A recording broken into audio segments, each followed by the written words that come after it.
Hello, my name is Ryan Implazio, Mark Ryan Implazio. I'm a student teacher at Grand Canyon University, and I am doing my teaching today from home. The reason I'm doing it from home is because of the COVID 19 virus, as everybody knows. We are doing a virtual online classroom. For this lesson, I started with what we call literature circle. Students are assigned different roles: vocab guru, to where they identify key vocabulary in the reading, spotlighter, who identifies key passages from the reading, and the team leader, who basically comes up with three different questions to ask the rest of the group. Then there's the recorder, who records all this.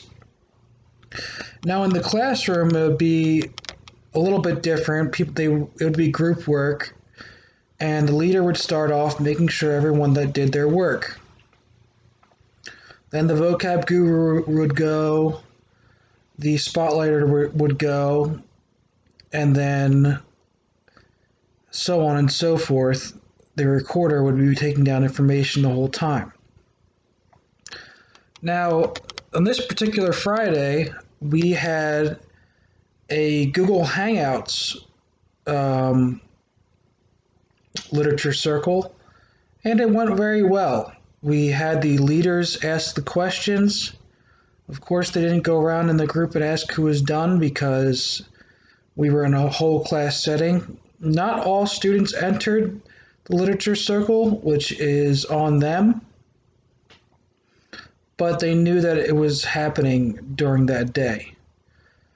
Um, Basically, we identified key vocabulary. One of the students from MAR did a really good job at identifying uh, three key vocab words.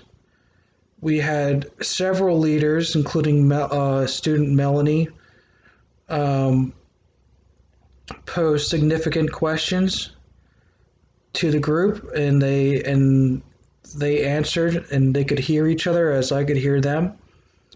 So the video call went very well, and that was the opening to the lesson. Now, the rest of the lesson was basically an online virtual classroom. Now, at the school that I am at, we are required to give 1 hour of work per day. And the classroom periods are an hour and 20 minutes, so this is like a half day schedule.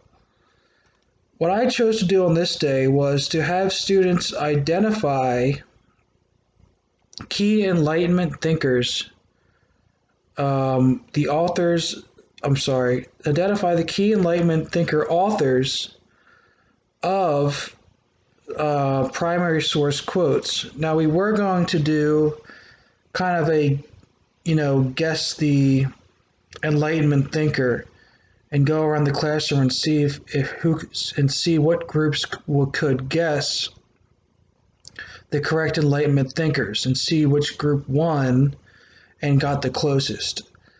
But being that they were at home, they obviously had some help with the internet. So once they identified the Enlightenment thinker, they had to find the core beliefs that motivated them having these quotes. So, for example, Dennis Diderot had a quote about finding knowledge through reason and experimentation. So one of the students would have to put down this core belief that knowledge can be obtained and should be obtained through scientific experimentation and reason. So there were about 7 different quotes, I believe 7 to 10. And students had to go through, identify the author, and then figure out what core beliefs there were. As far as assessment, I graded on accuracy, grammar and spelling, and also completeness. Believe it or not, not everyone is completing their work during this virtual classroom time, which is a little bit disappointing. But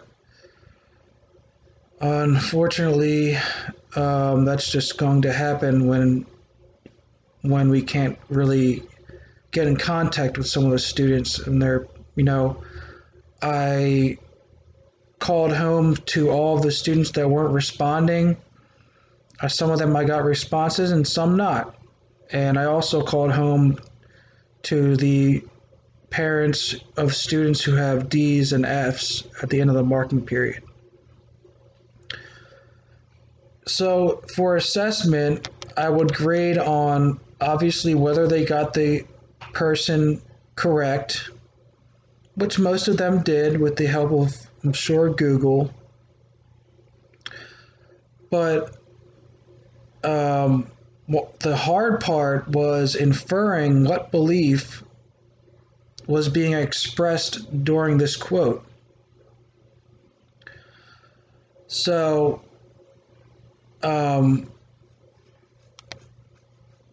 basically, students infer would infer what belief it was, and the belief would either be accurate or not accurate. If it wasn't accurate, then I would have to take points off, 5 points off per inaccurate statement, 5 points off for every 2 spelling mistakes, another 5 points off for every 2 to 5 spelling mistakes. I'm sorry, 2 to 4, and then 5 and above is 15 off for spelling and grammar.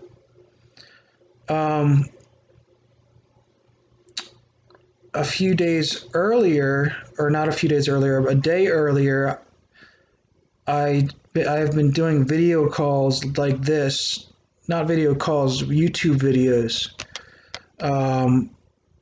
explaining the classroom material and lecturing. So I did some lecturing on the Enlightenment thinkers and their core beliefs, specifically Thomas Hobbes and John Locke, including directions on how to do everything. So I've been doing my best to go online and make these videos so it's more of a personal connection. But that's as far as how the lesson went. Most of the students did pretty well, so student effectiveness and proficiency was positive. How I think the instruction got across, I think it got across pretty well. I think the combination of online videos, literature circle on Hangouts, and the classwork is still a good experience for the students. Oh, excuse me. Basically, my reflection on the lesson, overall, it was very good. I think it could have been better in the classroom. I think it would have been a lot more fun to have like a mock competition against each other, to compete to see who could find the author.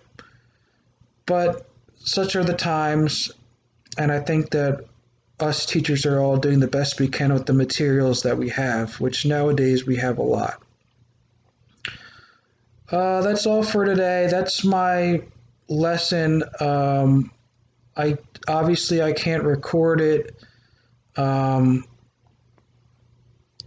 If there's any materials that you would like me to send from the lesson, I can. That's pretty much it. I think that the lesson went well, and I also believe that it was an hour's worth of work, which is what we are required to do. I will continue to make videos for the students and give them material to do for another unit. and hopefully I will have my observations done by then. Thank you for your time.